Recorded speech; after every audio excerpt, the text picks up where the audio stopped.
आता नाही त्याचे पैसे घेतो आम्ही. नाही परत एकदा. नाही खरी गोष्ट आहे. अलका कुबल पाहिजे होती, अलका जर पहिल्यांदा पाहत.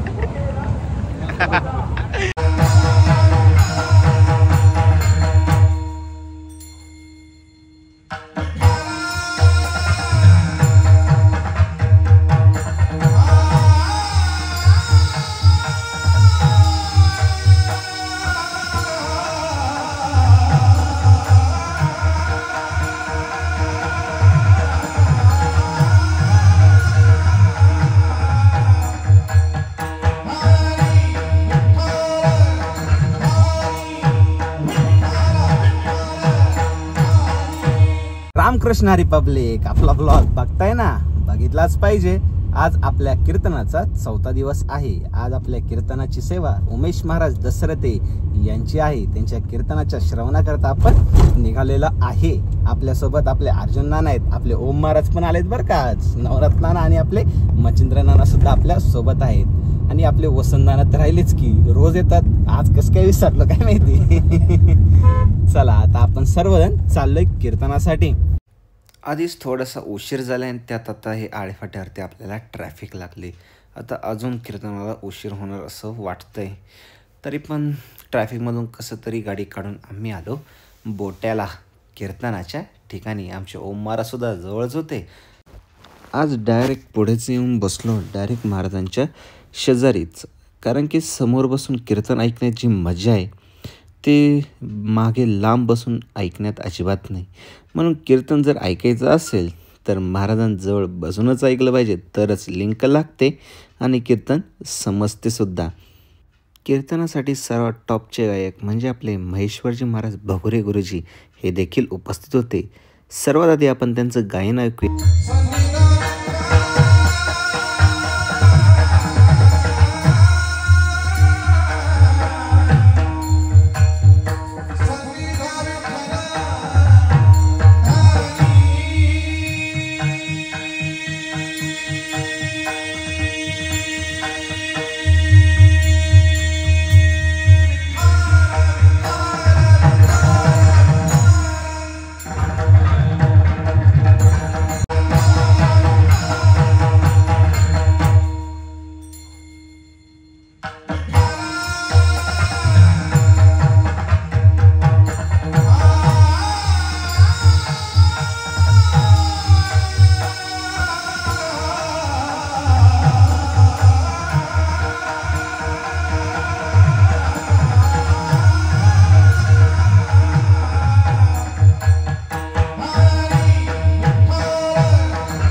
एका दिवशी एका पोरानं विचारलं, प्रल्हादा जरा इकडे रे.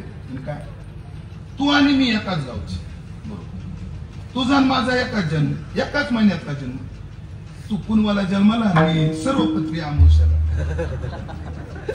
आपला जन्म एकाच महिन्यातला, एकाच गावातला. आपण दोघं शिकतो एकाच शाळेत. वर शिकवणारे गुरुजी तेच, आपला अभ्यासक्रम सिलेबस एकच. पण आम्हाला कधीच गुरुजीने शिकवलं नाही. हे तुला येतं कसं? हे ज्ञान तुझ्याकडून आलं, तुझ्याकडे आलं कसं? प्रल्हादानं सांगितले ज्ञान येण्याचं कारण आहे, माझा बाप जेव्हा तपाला गेला तेव्हा इंद्र माझ्या आईला घेऊन चालला होता.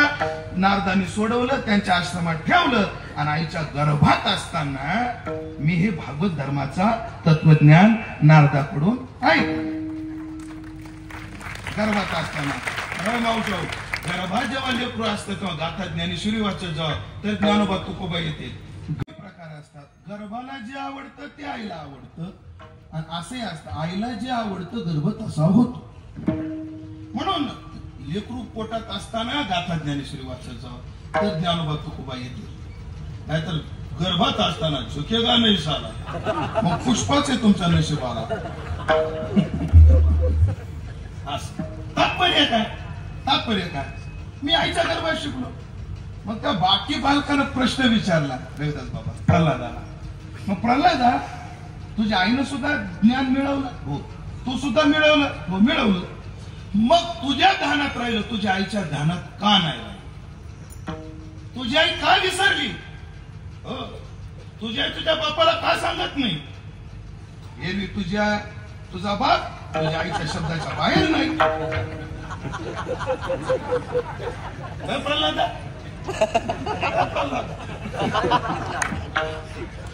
मग तुझ्या प्रल्हादा आईने ऐकलं, तू गर्भात ऐकलंस रे. पण तुला आठवतो तुझ्या आईला का आठवत नाही? तिथं प्रल्हादानं 2 कारण दिली का आठवत नाही. तिथं आता श्लोक मागं पुढे होईल, पण श्लोक असा आहे, पूर्ण श्लोक पाठ केला होता, पण तुमच्या आशीर्वादानं आठवना मला. पण मला पाहिजे ते 2 हेतू आठवत आहेत, मला चांगले आठवत आहेत. 2 हेतू दिले प्रल्हादानं.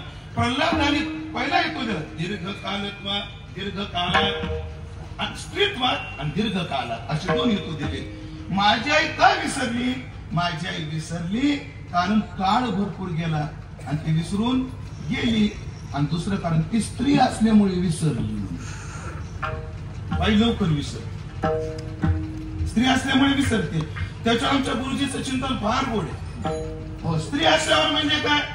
इथं स्त्री लिंगवाचक घ्यायचं नाही, इथं स्त्री ही वृत्तीवाचक घ्यायची.